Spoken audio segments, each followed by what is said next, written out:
Minute. नमस्कार, आप देख रहे हैं मारो राजस्थान और मैं हूं आपके साथ श्रुति श्रीवास्तव। आज देश का बजट पेश होने वाला है।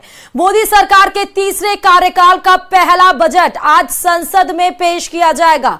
वित्त मंत्री निर्मला सीतारमण आज सुबह 11 बजे बजट पेश करेंगी और साथ ही आपको बता दें कि वित्त मंत्री निर्मला सीतारमण लगातार 7वां बार ये बजट पेश कर एक नया रिकॉर्ड बनाएंगी। लोकसभा चुनाव के बाद इस बजट में सरकार की घोषणाओं पर सबकी नजर रहने वाली है। बजट को लेकर खुद प्रधानमंत्री नरेंद्र मोदी ने कल आम बजट को अमृतकाल का अहम बजट साबित होगा इस बात का जिक्र किया था और ये 5 साल के लिए हमारी दिशा तय करने के साथ ही 2047 तक विकसित भारत की आधारशिला भी रखेगा। वहीं इस बजट से मिडिल क्लास को टैक्स में छूट मिलने की उम्मीद है। इस बजट से सरकार इंफ्रास्ट्रक्चर और किसानों के लिए कुछ बड़ा ऐलान कर सकती है। वहीं युवाओं को भी इस बजट से काफी उम्मीदें हैं।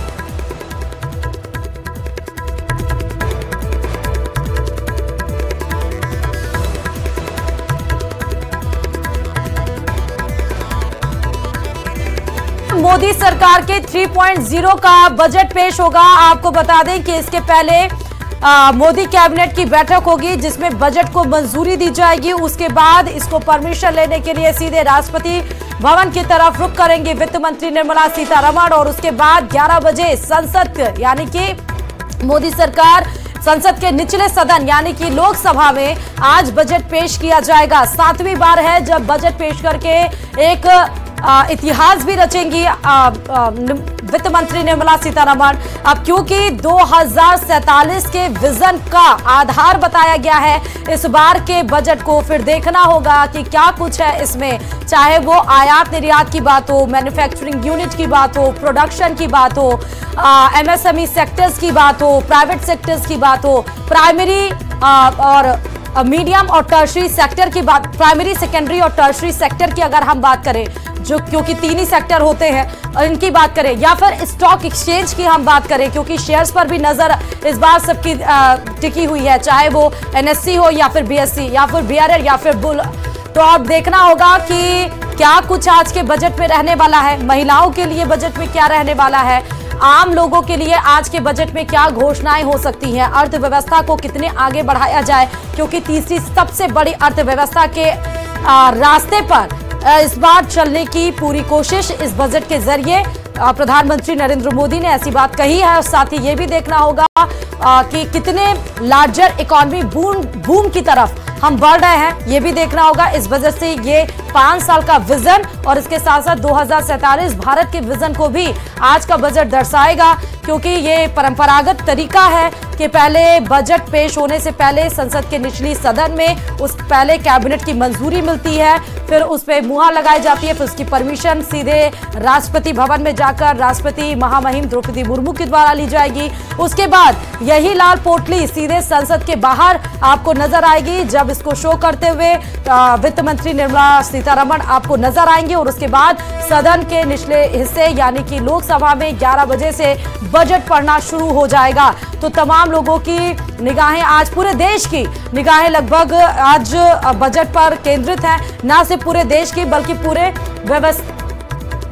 जबकि पूरे देश की और हमारे साथ आज बजट पर क्योंकि लगातार सटीक विश्लेषण अगर कोई कर रहा है तो वो न्यूज 18 राजस्थान कर रहा है और हमारे साथ आज बजट पर विश्लेषण करने के लिए जुड़ चुके हैं चेतन राजपुरोहित जो कि बीजेपी प्रवक्ता हैं, पंकज शर्मा कांग्रेस के प्रवक्ता हैं हमारे साथ और हमारे साथ साथ क्योंकि संवाददाता ग्राउंड से सीधे रिपोर्ट देते हैं, जीरो रिपोर्ट बताते हैं कि ग्राउंड पर लोगों की इस बजट से क्या उम्मीदें हैं और वो क्या कुछ सोच रहे हैं। तो रोशन हमारे साथ, हमारे संवाददाता जयपुर से जुड़े हैं, हिमांशु मित्तल कोटा से जुड़े। सबसे पहले रिएक्शन हम रोशन हिमांशु से ले लेते हैं, उसके बाद अपने गेस्ट की तरफ जाते हैं। आप सभी का जोरदार स्वागत करते हुए रोशन, जयपुर में लोगों की उम्मीदें क्या है?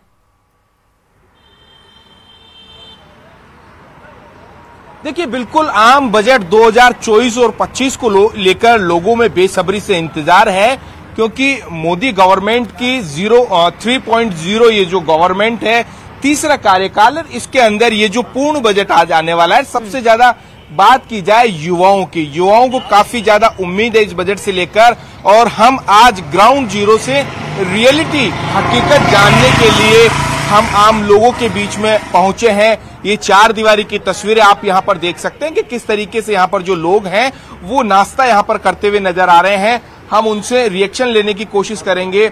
आप लोग किस तरीके से इस बजट को लेकर आप उम्मीद रखते हैं इन सरकारों से, क्या कुछ कहेंगे? आप लोगों से जानने की कोशिश करेंगे। इस बजट में युवाओं को नौकरी को लेकर काफी उम्मीद है, क्या कहेंगे? सर, युवाओं को नौकरियां तो मिलेगी। बीजेपी सरकार ने अगर बजट की घोषणा की है, आज करेंगे वो। तकरीबन इस बजट में 4 से 4.5 लाख युवाओं को नौकरियां मिलेगी इन 5 साल में, जो पढ़ेगा। और जो आरक्षण पे जिएगा उसके लिए तो कुछ नहीं भी है। अच्छे पढ़ाई करो, कंपटीशन करो, यही है।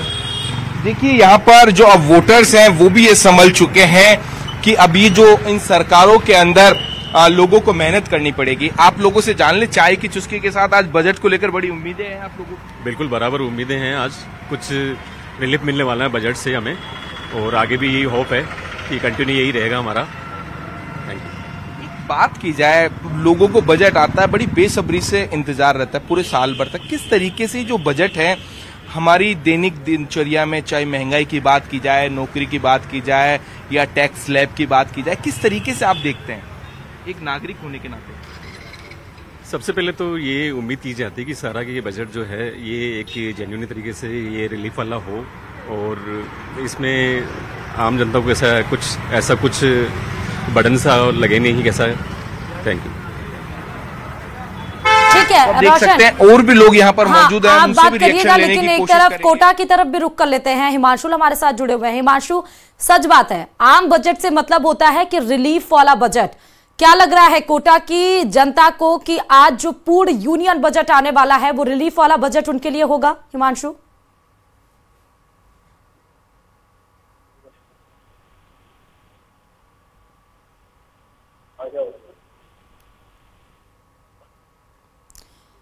हिमांशु मेरी आवाज पहुंच रही है? हिमांशु हमसे डिस्कनेक्ट हो गए हैं, हम उनसे रिएक्शन लेंगे। लेकिन हमारे साथ बीजेपी प्रवक्ता और कांग्रेस के प्रवक्ता पंकज जी और चेतन जी जुड़े हुए हैं। चेतन जी, आज का पूर्ण बजट आया हुआ है, अंतरिम बजट आई थी, हालांकि उसके बाद चुनाव संहिता लग गई थी, बहुत कुछ नहीं एलोबरेट उस बजट में किया गया था, लेकिन आज का जो पूर्ण बजट है वो किस तरह रहने वाला है? देखिए, लगातार 10वां बजट माननीय निर्मला सीतारमण जी आज पेश कर रही है लोकसभा में। मेरा स्पष्ट मानना है, जिस प्रकार से पूर्ववर्ती 9 साल तक अपने देखे कि माननीय प्रधानमंत्री जी का जो विजन है विकसित भारत का और देश की इकोनॉमी को 3rd लार्जेस्ट इकोनॉमी वर्ल्ड में बनाना, ये विजन, इसी विजन के साथ आज बजट पेश करेगी। और भारत को 2047 तक विकसित भारत की जो संकल्पना माननीय प्रधानमंत्री जी ने की है उसको अमली जामा पहनाने की दिशा में ये एक बहुत बड़ा कदम साबित होगा, पहली बात।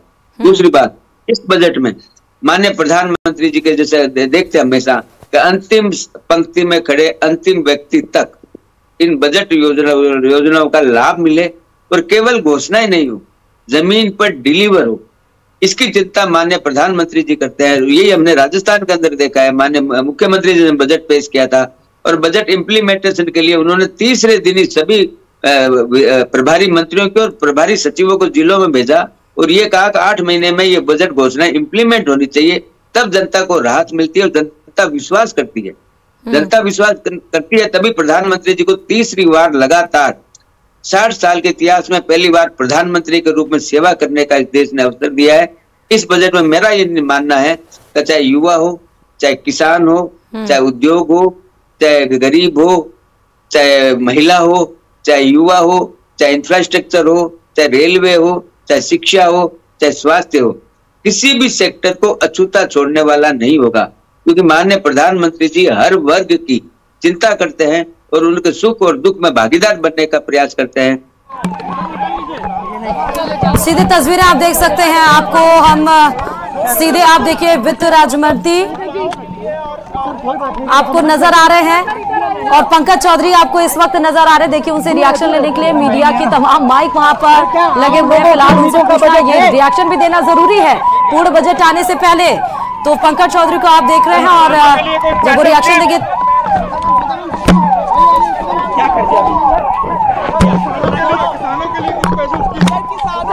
किसानों के लिए सर, युवाओं के लिए 11 बजे सब पता चल जाएगा। चलिए। तो इस तरह गाड़ियों के पहुंचने का सिलसिला शुरू हो चुका है, क्योंकि 9:15 वो समय बताया गया है जब मोदी कैबिनेट की बैठक होगी और उसमें बजट को, आज पूर्ण यूनियन बजट 2024 को मंजूरी दी जाएगी और उसी के पहुंचने का सिलसिला लगभग शुरू हो चुका है। आप वित्त मंत्री को देख रहे थे पंकज चौधरी, और उसके बाद आपको निर्मला सीतारमण भी दिखाएंगे। हमारे साथ हिमांशु जुड़ चुके हैं, पंकज जी से हम रिएक्शन लेंगे जो कि कांग्रेस के प्रवक्ता है, लेकिन हिमांशु से पहले रुक कर लेते हैं। हिमांशु, क्या आज का बजट पूर्ण बजट और रिलीफ वाला बजट है? क्या आज के बजट में प्रधानमंत्री नरेंद्र मोदी की गारंटी की झलक नजर आ रही है कोटा की जनता को? बिल्कुल, देखिए निश्चित तौर पर जब सेंट्रल गवर्नमेंट का बजट आ रहा हो तो उम्मीदें बहुत होती हैं, निगाहें टिकी होती हैं, क्योंकि हर आदमी इससे कहीं ना कहीं सीधे तौर पर जुड़ा होता है। बजट से जो निकल करके आता है, कहीं मार पड़ती है तो कहीं सीधे तौर पर राहत पहुंचती है। फिलहाल बजट का रिएक्शन लेने के लिए मॉर्निंग वॉकर्स से हम कनेक्ट कर रहे हैं, जो सुबह की दिनचर्या वॉक के साथ में शुरू करते हैं। फिलहाल आज बहुत महत्वपूर्ण दिन है, सेंट्रल गवर्नमेंट अपना बजट लेकर के आ रही है, और जब इस बार बजट आ रहा है तो क्या मोदी की गारंटी की झलक आप बजट में देखने की उम्मीद करते हैं? कुछ तो उम्मीद है कि उसमें कुछ ऐसी चीजें आनी चाहिए कि जिससे बजट में उनकी जो गारंटी है काफी हद तक हो। आज तक उन्होंने जो कहा है, किया है, जैसे वाराणसी से सांसद रहे, वहां उन्होंने जो घोषणाएं करी उन पर अमल किया है कि मैं वाराणसी भी गया था, वाराणसी के सभी घाटों का विस्तार हुआ है, नदियों का, नदी में भी गंगा नदी का भी जल स्तर को सही किया है, बाढ़ की जो समस्या आती थी उसको उन्होंने ब्रेक डाउन किया है, जो घोषणाएं करी थी उन्होंने, और वहां की सड़कों का विस्तार किया है, एयरपोर्ट का विस्तार कर दिया। जो पहले बनारस आने जाने में कम से कम 1 घंटा लगता था, वो आज की तारीख में 20 मिनट में वो आदमी वहां पहुंच सकता है आराम से। सब कुछ कोटा के लिए भी हो? कोटा के लिए बिल्कुल होना चाहिए। ये तो मैं महत्वपूर्ण बात आपने पूछी। कोटा के ग्रीन एयरपोर्ट है जो आज तक विवादों में घिरा रहा, इस विवाद को खत्म कर अगर ये एयरपोर्ट नहीं बनता तो कोटा का एजुकेशन हब भी खत्म हो रहा है। यहाँ इंडस्ट्रीज भी डेवलप होनी चाहिए। अगर इंडस्ट्री डेवलप नहीं हुई तो कोटा एक तरह से समाप्ति की तरफ चला जाएगा। बिल्कुल, क्या कहेंगे साहब, ऐसा क्या हो बजट में जो सीधा आपसे जुड़ा हो? सबसे मेन बात तो यह है कि डबल इंजन की सरकार प्रदेश में काम कर रही है। उस स्थिति में यहाँ ग्रीन एयरपोर्ट जो प्रस्तावित है वो पूरा होना ही चाहिए। दूसरा, युवाओं को रोजगार के लिए विशेष तौर से कोटा में नए संसाधनों का उपयोग होना चाहिए, नए संसाधन बनने चाहिए जिससे कि कोटा में युवाओं को रोजगार मिले। पढ़ाई की बात करें यहाँ तो ये एजुकेशन हब होने के नाते यहाँ पर बच्चों को शिक्षा का वास्तव में ऐसा वातावरण मिलना चाहिए जिसमें सुसाइड केसेस कम हो। उनके लिए एक ऐसा एनवायरनमेंट तैयार होना चाहिए जहां कंपटीशन से ज्यादा उनको हेल्दी एनवायरनमेंट मिले। आप यंग है, यूथ है और एडवोकेट भी है, आपकी नजर में बजट कैसा?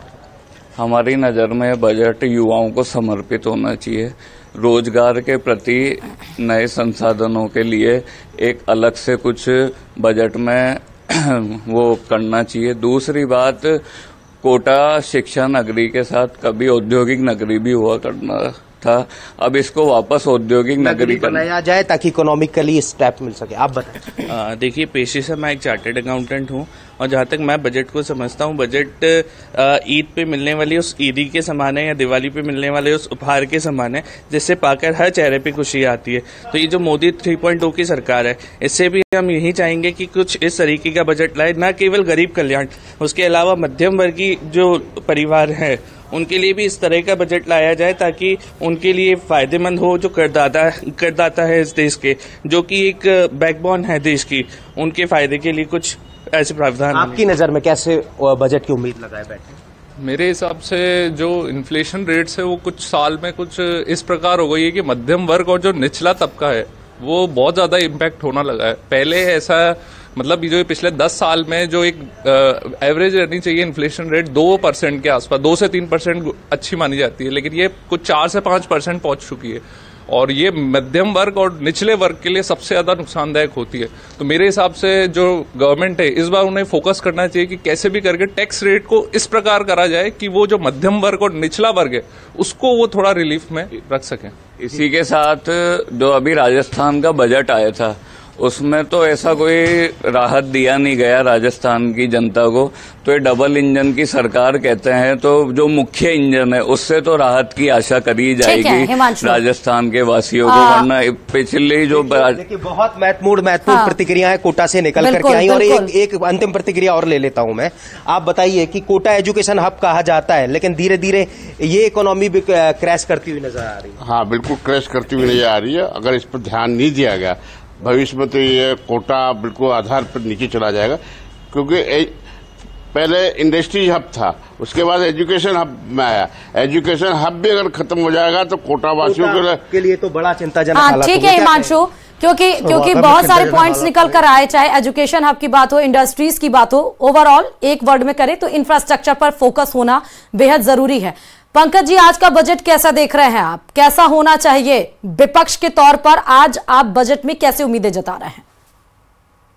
देखिए, मुझे लगता है कि जो अंतरिम बजट आया था, सबसे पहले तो सरकार को ये बताना चाहिए था कल आर्थिक सर्वेक्षण में कि उस बजट में से कितना काम अभी तक हुआ है, उसके बारे में अभी तक कोई क्लैरिफिकेशन जनता को नहीं मिला है। दूसरी सबसे बड़ी बात, देखिए इस देश में बहुत सारी अलग अलग समस्याएं हैं।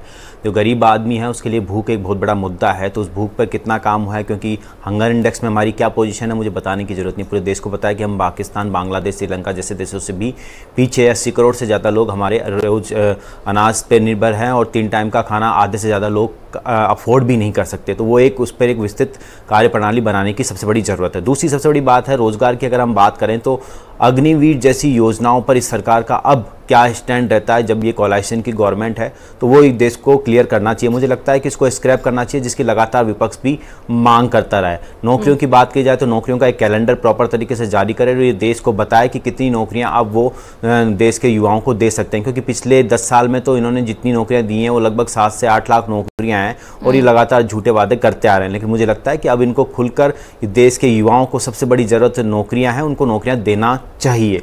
दूसरी सबसे बड़ी बात, अगर हम एक्सपोर्ट की बात करें, लगातार आप लोग देखेंगे कि चाइना से एक्सपोर्ट लगातार बढ़ता जा रहा है, जिसकी हम बात करते हैं कि चाइना की जब दीपावली आती है तो बहुत सारे लोग दीपावली पे जो लाइटिंग आती है उसकी बात करते हैं। लेकिन मुझे लगता है कि लगातार एक्सपोर्ट बढ़ रहा है, तो उसको किस तरीके से मैनेज किया जाए, जो घरेलू यूनिट्स हैं जो लगातार बंद हो रही हैं उनको किस तरीके से सही किया जाए, उन पर किस तरीके से एक्शन लिया जाए, वो भी हम लोगों को भारत सरकार को प्लान करना पड़ेगा। दूसरी सबसे बड़ी बात, देखिए पेट्रोल डीजल की रेट लगातार बढ़ रही है, उस पर एक बड़ा एक्शन लेने की ज़रूरत है। किस तरीके से उनका वैट और एक्साइज ड्यूटी कम करके इसको प्रॉपर तरीके से कम किया जाए। लगभग 70-75 रुपये के लगभग ये पेट्रोल डीजल की रेट्स होनी चाहिए, क्योंकि लगातार इंटरनेशनल मार्केट में क्रूड ऑयल की रेट्स कम हो रही है, तो उस पर भी सरकार को एक्शन लेना चाहिए।